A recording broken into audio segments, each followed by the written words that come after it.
One of the questions that I get asked quite often is Russian cash beatable pre-rake back? And before we dive into any gameplay, and I'll show you some exploits that you can use based on the data that we accumulated in these games that will help you improve your win rate. Before we do that, I want to take a second to show you guys our results in these games. And as you can see here, we have played about 1.75 million hands as a team. Most of these hands are played this year, and our pre-rake back win rate is 2.1 EV big blinds per 100. And you might argue that that is not a very significant win rate, but in a game that rakes about 9.5 big blinds, that is actually pretty solid.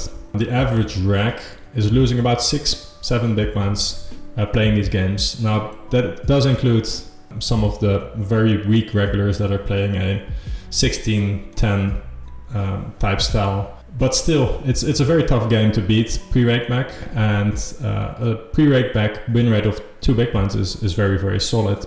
As you can see in this chart here, you can see that we have raked about $330,000, and you get about a third of that back in rake back, assuming that you make the leaderboards somewhat consistently. Our total win rate including rake back is about 5.5 big blinds per 100 hands, which is pretty good. Here's the graph, and you can see it's pretty consistent over larger samples, but over smaller samples there's like a 400k hand break even slightly losing stretch in the beginning. So the variance and the swings that you encounter are going to be pretty significant, but you can obviously play a lot of volume to make up for that. So the games are definitely beatable. It's just you got to do a fair bit of work to understand what are the mistakes that the pool is making. Alright, so let's dive into the actual gameplay, and I'll see you guys there. Alright, so here we are with 2 tables. It is Rush and Cash Friday, so that should give us some additional action. Seems like a reasonable fold. You can open that on some tables, but definitely not on this one. Here on a low disconnected texture, I'm going to go with a large size and a check. I think this can go in either way. I'm going to go for the larger size this time. Here you'd want to check like what are his stats, because there's plenty of spots where you should open any 2 or potentially limp. A low pair texture, I'm just going to go and play a simple strategy here and check my entire range, and I'll probably end up check raising a fair bit here, simply because I have 2 overcards. Like this is probably already a fold in equilibrium, but I think the average Russian cash player is going to potentially overfold there.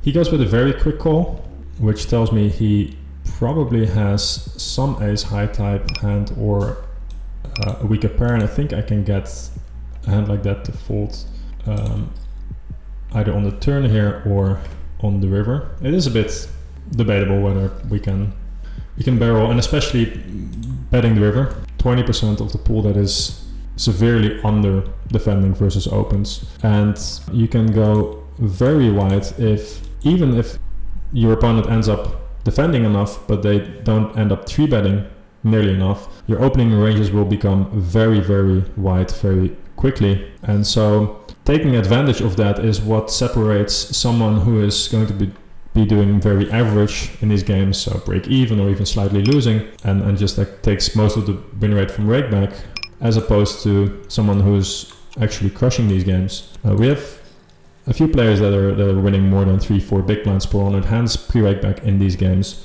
and it's almost always going to be players that are very exploitable, playing a very exploitable style. And here seems like a reasonable call. There might be some raises here with a hand like this, but I think I'm mostly just going to call. And turn is close. I think I'm just going to barrel. Here turn again is close. This guy I've played with a little bit. The note that I have on him is tight. He's basically making my hand indifferent. I think I'm just going to fold simply because I think that this guy might be under barreling a bit there. So then my indifferent hand becomes a pure fold. It's based on assumption, and one thing that I could also do is just roll and randomize, but I think doing it like this is fine. This is just going to be a check back. Alright, so we get 3-bet here by someone that seems to be playing tight-ish stats over 200 hands, so small sample. If he's especially tight, I think you can elect to fold this, but I don't have any reason to believe that that's the case. On a board like this, you're going to be mixing the vast majority of your hands for small sizing. You want to have flushes and very strong hands in your checking line as well, and same thing goes for a hand like this. You want to bet it sometimes, check it sometimes. So I just go with the bet this time, but either way is fine. Out of position here, we are going to range check on queen a3. There's going to be some betting, but simplifying to a range check is going to be relatively cheap.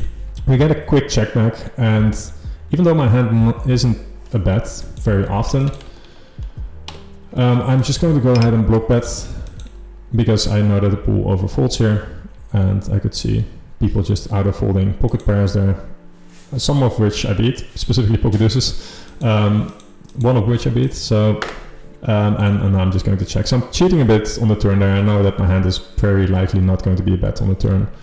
Okay, well, that's interesting. Normally, if I were to play these games more often, that would be something that I'd take a note of, because that is not going to be a cold call from the button.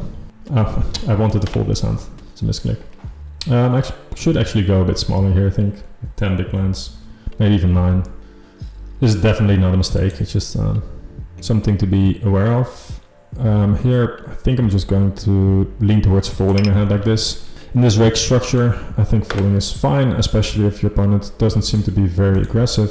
Here I'm just going to go with a block bet with my entire range. On a fresh closing turn, you can do a couple of things. I think mainly what we'd want to do is go with a block bet and check, but checking my entire range is probably reasonable as well, and doesn't come at a significant loss, assuming that my opponent isn't going to adjust to my range check, which most players are not. We get a check back. I think we just want to block bet here and get called by a jack. I don't think we get raised often enough by an ace, so I think it's just like a very straightforward bet. Here we want to 4-bet sometimes, call sometimes. We have a very small sample, so we're not going to read too much into that. Like, he should at the very least debate raising, and I think I would raise there if I was him, but calling is probably not a mistake either. Checking here, and probably going to check fold on this texture where we just have a naked 9 high.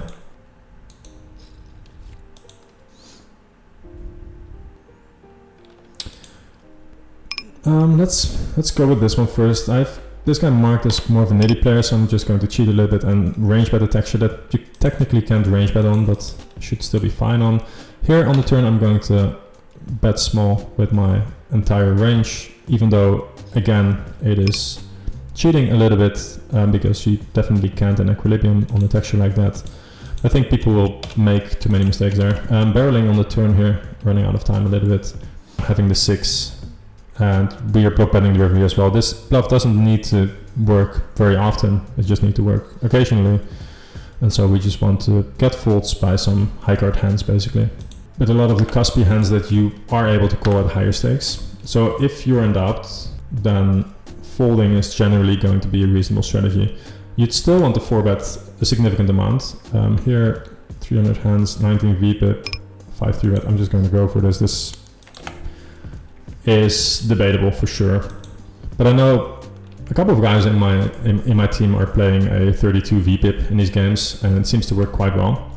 Interesting turn situation here. So generally speaking, well, I 4-bet here. I'm going to check. It's kind of an awkward position to be in. So data shows that in these games they're not betting the turn more often, but they are overfolding if I bet.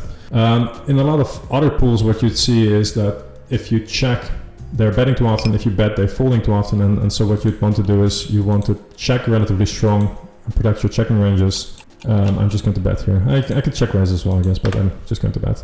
Normally on the turn, you'd want to overprotect your checking ranges and basically bluff too much on the turn, the way the pool plays there. In these games, the pool is not really betting often enough in general. So even in spots where in rec tables or at higher stakes or in different sites, the pool is stabbing too often. The Russian cash pool now stabs at the correct frequencies at all, so I have no idea what to do here, but I think checking is probably reasonable. If you're playing these games, I highly recommend studying these. There are some ranges in GTO Wizard, and here we're just going to fold. I think we check high. So Again, low disconnected texture, so I'm going to go with a big bet or a check. My hand can go in both. I'm just going to check this time, I think. On the turn, I will end up defending. Should he probe? We get another check. Again, we can go either way here. I'm just going to check again because I rolled especially low. I think you want to bet more often in general on this note, but this guy seems to be relatively decent. I'm not going to go too crazy there. I think on the turn you can definitely bet, but checking is more than reasonable as well. And here I think what we'd want to do is just bluff now with our 8 high. This is a line that's relatively tough to defend, although I'm sure people will find enough, like maybe not enough, like they'll definitely overfold, but people will find ace highs to call there occasionally. It's just that it is a spot that is overfolded, and so we just want to bet. Playing a hand versus a streamer that is playing these games quite often. On a jack low texture, I think we can just bet our entire range, and so we will.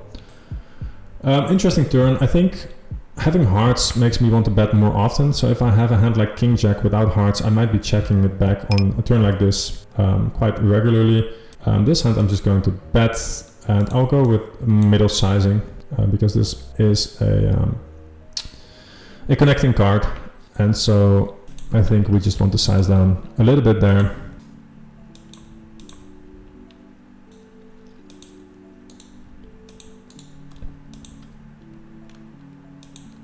Small sizings shouldn't really exist on a texture like this.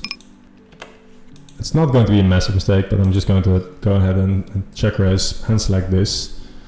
Because if he is range betting, then this definitely is going to be a mistake. And this is going to be the correct exploit, to just check raise relatively liberally with hands that have like a fair amount of equity.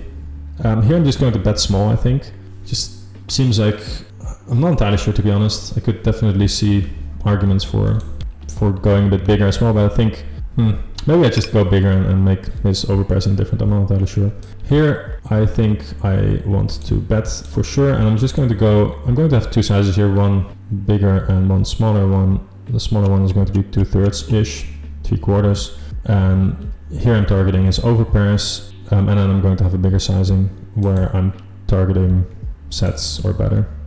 And then versus solid players, you'd want to have some flushes in your smaller range as well, so that people can't just jam relentlessly onto you. I think in these games you can again play a bit more honest, because the pool is just likely not finding the bluffs or value raises that they should be finding, but specifically the bluffs they're obviously not going to find. They're going to raise flushes there. In general, they're not raising enough with all hand categories. But in cases like this, it will mostly be the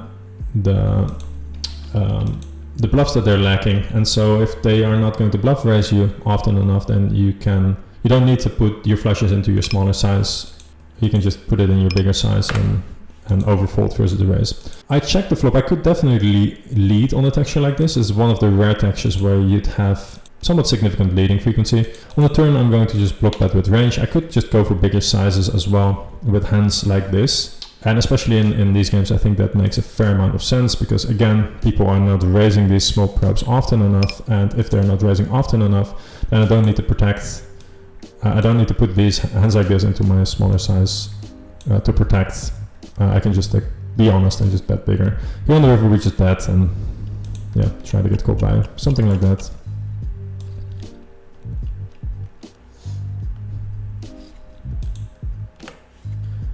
Nine 10 is close. Here I'm just going to block bet, and 9-10 is, I'm just going to fold. I think you could open it potentially on the table. It's a bit close. Interesting spot. I'm just going to block bet, I think, targeting some pocket pairs that are going to have a tough time calling, given the fact that I'm opening UTG, and so I'm going to connect quite well with this range, and I'm going to have like a fair amount of block bets on the turn for value / protection with aces, so I think it's a fine bluff there. Even if it wasn't really a bluff in equilibrium, I think in practice it will work quite well. And especially if you take into consideration that on a mono texture like this, they should be calling some flushes on the turn. Whereas the pool never has a flush the moment that they call the turn there, or any strong hand, like any jack will raise too often, any flush will raise too often, and they're not going to find the bluffs. So the range becomes too capped, and therefore we can be a bit more aggressive, both with bluffs as well as with going a bit thinner with value. This is very large sizing, and yeah, my pocket nines might already be mixing in folds in this reg structure. I'm not entirely sure versus sizing like that. Here we kind of have to call on the flop, but I'm not too thrilled about it given the fact that I marked him as a tighter recreational. He insta checks on an overcard, which is kind of weird. I'm just going to block bet very small, at least get into a situation where he's not doing this often enough. It doesn't mean that he's never doing it, but he should be doing it about 20-ish% of the times on average on this note, a little bit less. The pool is doing it about half the times that they should be doing it, and so I get to over-realize quite a bit. Checking back is very reasonable with my hand as well. It's definitely a hand that benefits a lot from just getting one suit closer to showdown. So this is definitely not a mandatory stab, it's just that stabbing, given the way the pool plays and especially weaker players play, is generally not a very bad decision. In hindsight though, I think my hand just wants to check so badly that checking is very reasonable at the very least. Pocket nines in these positions is a fine fold. I don't think we need to call. I think we could call. It's probably a low frequency call in this reg structure, but folding it always is definitely going to be a reasonable strategy as well. So this is an interesting situation. Our 5 is not worth that much, but it blocks some of the 2-pair hands that are going to call. And so I think this is going to be a reasonable overbetting candidate with the additional equity that we have. And then on some runouts, this is going to be a bluff on the river. Specifically, think something like a jack of diamonds. On the queen, it does become relatively tempting. This is a spot that typically gets over defended a bit, but I have ace queen. I think I just want to jam here, to be honest. This is debatable whether we can get away with this, but he's going to check raise ace 9, ace 7, pocket 9s, pocket 7s pre-flop. We block ace 5 and ace queen is 3-betting quite often pre-flop as well. So I think he's going to have a tough time calling down there. With some hands that are going to need to call, there's going to be plenty of pools where I would always give up with that hand. I think in this pool you can probably get away with just putting it in and wishing your opponent good luck. Again, you are going to get called sometimes, and there's definitely an argument for just betting 2x pot or something like that instead of 4x pot. Versus Paris, I think 4-betting is reasonable here, even in these positions. But I'm definitely going to call, and I am not going to give up very easily versus this guy, as he's one of the few very creative regulars in these games that is going to find bluffs and call downs in spots where most players aren't finding them. I think I was going to say I'm just going to insta because he might be sitting out or something like that. It's just name of the game. Just gotta go for it like that. Not sure what's happening and whether he's going to the toilet or I have no idea, but this is so interesting versus this guy. I have no idea what's happening here. If he's reading into what I'm doing. If he does, then he's going to raise any king. I think I'm just going to give up here. It's a bit annoying. I would call any king for sure. My hand is just so bad to call down that I don't want to go too far. Like, my hand is not a stab there, I think. At least not at any meaningful frequency. Because it's just a bit too weak. And my range is just not doing well enough to justify a very high stabbing frequency there on a texture like that. So we get a small lead here, which is interesting. This is a very good play by my opponent, and it's making my hand close to indifference. Like, usually what should end up happening here is I can't really fold too much. It's showing me that he plays the strategy like he should be playing it. I'm not entirely sure if he does, but that's what should happen. I really like his lead there. I think it's a very, very solid play. And I know this guy is pretty decent as well. I think I don't really have bluffs here, so I'm just going to bet small. I could go even smaller. I don't think I get check raised often enough either. I could check behind. That's like actually a reasonable strategy given the fact that it is a 4 straight. He's going to have he should have plenty of 3s there. So I actually think I can just check this back in reality. Here I debated 3-betting pre-flop for a second, but this guy seems to be a recreational, so I just want to go much more linear. Meaning I'm going to 3-bet something like ace-9 suited, jack-9 suited, stuff like that. Pure, and then call this. The reason is that he's just going to not 4-bet enough and call too often versus the 3-bet, so I just want to have a stronger range there. Here I'm checking. Yeah, I could definitely barrel the turn, by the way. I should probably barrel the turn quite aggressively. And here I'm just going to check back. And he has a queen. So I think both players played it fine there. Now with this hand I'm a little bit more inclined to check. I don't think it's a massive difference, but I think it's a reasonable way to randomize there. Here I'm just going to go ahead and bet half pot with my entire range. It's just a very good card for my range. And yeah, makes that pretty easy. River is going to be interesting, should he call? Here, multi-way, I'm doing quite well on this texture. I could definitely bet quite often here. I actually think I am going to bet. If I had 6s, I would be checking a bit more. This is very interesting. I think I'm just going to call. Like, I don't think 3-betting makes too much sense here. There could still be some 10-8 in both pairs ranges, as well as pocket 9s. And if I 3-bet there, I'm going to be very, very strong. Like, this is a very strong land by my opponent. Normally, you just want to jam here because people should be calling significantly worse. Now it's a bit awkward. I guess you can have pocket. I'm running out of time. It's kind of annoying. Like, he can have weaker pocket pairs as well. So I think it's very close in these games where people are playing very, very nitty. The fact that he raises turn multi-way here generally means that he has a very strong hand. It's just like a fact of life in these games. It's definitely debatable whether I can raise here, especially when he bombs the river as well, multi-way. I think calling is probably fine. It's definitely very nitty, but is he going to call pocket deuces there when I can have 8-5, 10-8 and higher sets still in my range? Probably. Pocket 6s probably, but like realistically he's going to bet those quite often on the flop. I don't know, like it's close. There's going to be plenty of situations where I would raise, particularly in pools that are a bit more sticky and where people are more aggressive in general. I think in this pool it becomes pretty close whether we can raise for value there, which is kind of why I basically don't like playing in these games, just because it forces you to be nitty sometimes as well if your opponents are nitty. A lot of situations you can be very aggressive, as you can see throughout this video where I'm stabbing and probing for small sizes, like really fighting for those smaller pots. But in situations like this where the pot becomes very big and people show a lot of aggression, especially multi-way, you gotta basically what I should be doing there is overfold and tread very carefully. I don't need to call any indifferent hands in equilibrium there because people are generally not really willing to do the thing that he did in that hand. So kudos to my opponent for finding the bluff there. Definitely an ambitious one.